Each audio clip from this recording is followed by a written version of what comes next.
Shalom saudara-saudara, apa kabar? Saya harap kita semua dalam keadaan baik. Hari ini kita akan kembali merenungkan firman Tuhan. Saudara-saudara pernah tidak setelah mengikuti sebuah kebaktian, saudara pulang dengan begitu semangat mengikut Tuhan? Mungkin hari itu firman Tuhan begitu baik mengena saudara, atau juga nyanyian-nyanyian yang dinyanyikan begitu menggugah hati saudara. Setelah saudara pulang, tetapi saudara mendapati keadaannya tidak sesuai harapan saudara. Keesokan harinya ketika saudara bangun, saudara bekerja, saudara studi, perasaan semangat kemarin itu kok sepertinya hilang. Sehingga Anda mengeluh, mengapa ya semangat mengikut Tuhan itu bisa begitu cepat pudar? Nah, hari ini saya akan membahas masalah ini. Sebelumnya mari kita berdoa terlebih dahulu. Tuhan, kami bersyukur karena di tengah-tengah kondisi dunia kami boleh tetap setia belajar firman Tuhan. Kami tetap memelihara iman kami kepada Tuhan. Dan sepanjang hidup kami, apapun kondisi di luar kami, adalah tugas kami untuk menjaga hati kami, kedalaman diri kami, sehingga terpancar dengan tetap indah di hadapan Tuhan dan di hadapan sesama. Berkati renungan pagi ini di dalam nama Tuhan Yesus. Amin. Nah, saudara, untuk membahas masalah itu saya akan membacakan Lukas pasal 8 ayat 11 hingga 15. Demikian bunyi firman Tuhan. Inilah arti perumpamaan itu. Benih itu ialah firman Allah.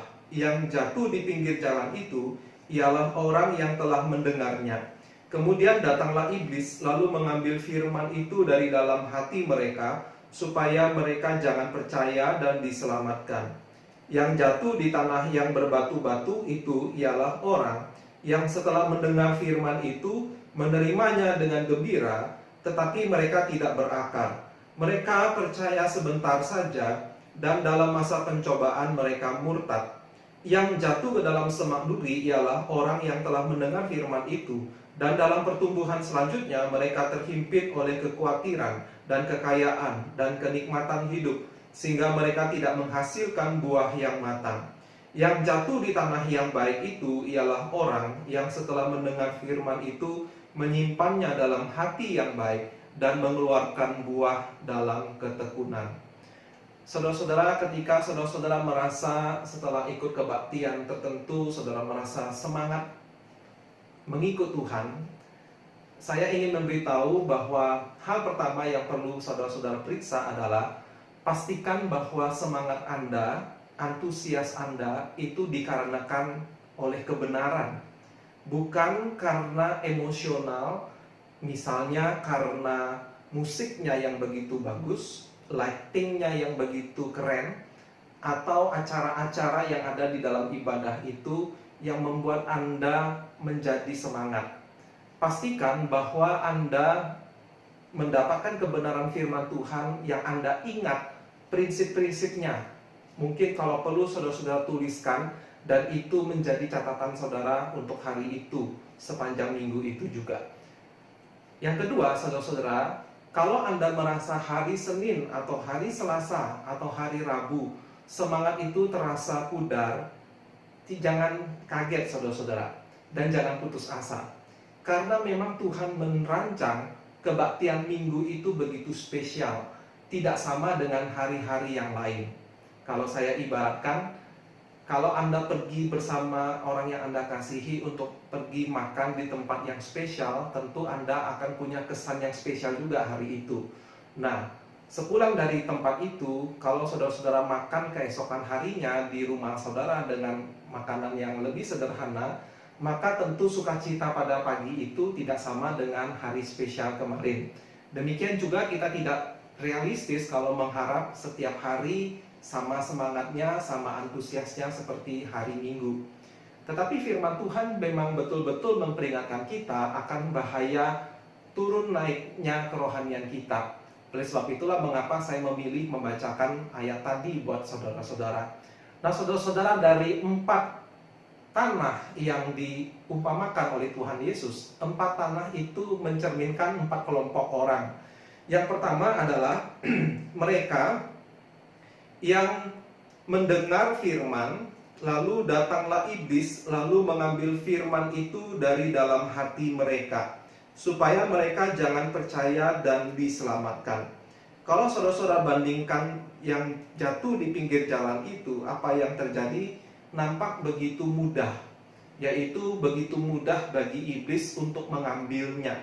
Dikatakan, datanglah iblis lalu mengambil firman itu dari dalam hati mereka, supaya mereka jangan percaya dan diselamatkan. Tidak ada keterangan usaha iblis itu seperti apa, hanya dikatakan diambil, supaya mereka jangan percaya, supaya jangan diselamatkan. Artinya begitu cepat iblis bekerja, secepat itu juga benih itu hilang dari tanah itu. Nah, ini adalah jenis orang-orang yang terlalu mudah bagi iblis untuk mengambil benih itu, firman Tuhan itu. Yang kedua, saudara-saudara, adalah benih yang jatuh di tanah yang berbatu-batu. Keterangan Yesus Kristus mengatakan adalah orang yang setelah mendengar firman itu menerimanya dengan gembira. Jadi saudara-saudara, mereka digambarkan orang-orang yang antusias, yang mendengar firman itu dengan gembira. Ya. Mereka menerimanya dengan gembira, tetapi mereka itu tidak berakal. Mereka percaya. Perhatikan saudara-saudara, mereka bukan orang yang tidak percaya seperti kelompok yang pertama, tetapi dikatakan mereka percaya, tetapi percayanya sebentar saja. Dan pada dalam masa pencobaan mereka murtad. Jadi kelompok orang yang kedua ini iblis tidak terlalu mudah untuk mengambilnya. Iblis harus meluncurkan pencobaan, masa-masa yang sukar.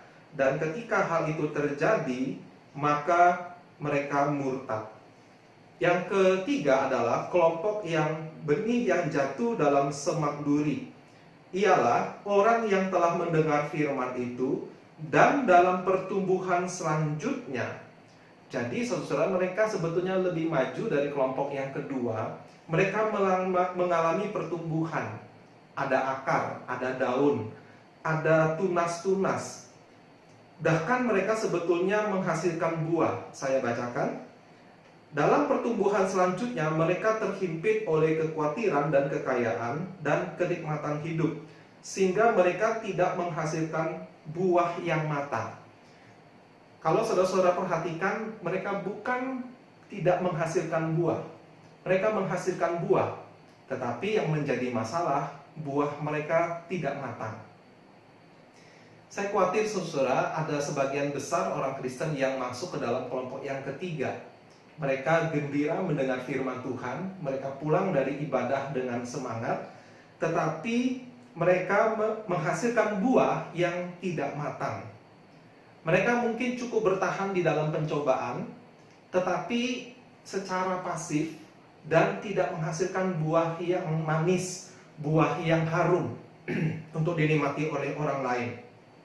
Sehingga apa rahasianya supaya jangan menjadi seperti ini? Saya bacakan ayat 15. Yang jatuh di tanah yang baik itu ialah orang yang setelah mendengar firman itu menyimpannya dalam hati yang baik dan mengeluarkan buah dalam ketekunan. Yang membedakan saudara-saudara, perhatikan mereka menyimpannya dalam hati yang baik. Bagaimana sih cara kita menyimpan firman Tuhan? Kalau saudara-saudara memberi nasihat kepada seorang anak kecil, dan ketika dia melakukan kesalahan, melanggar nasihat saudara, kira-kira bukankah kita akan berkata, bukankah saya sudah ajarkan kepada kamu, kok kamu masih langgar? Kenapa kamu tidak lakukan? Nah, jadi saudara-saudara, rahasia menyimpan di dalam hati adalah, yang pertama-tama adalah mengingat. Seringkali ketika kita mendengar firman Tuhan, khususnya khotbah, yang kita ingat itu adalah ceritanya. Yang kita ingat itu adalah ilustrasinya. Seharusnya saudara-saudara, ilustrasi itu dipakai untuk memperjelas kebenaran.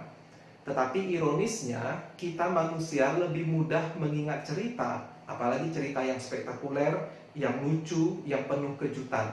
Tetapi kebenarannya seringkali kita lupakan. Nah saudara-saudara, kita harus berhati-hati.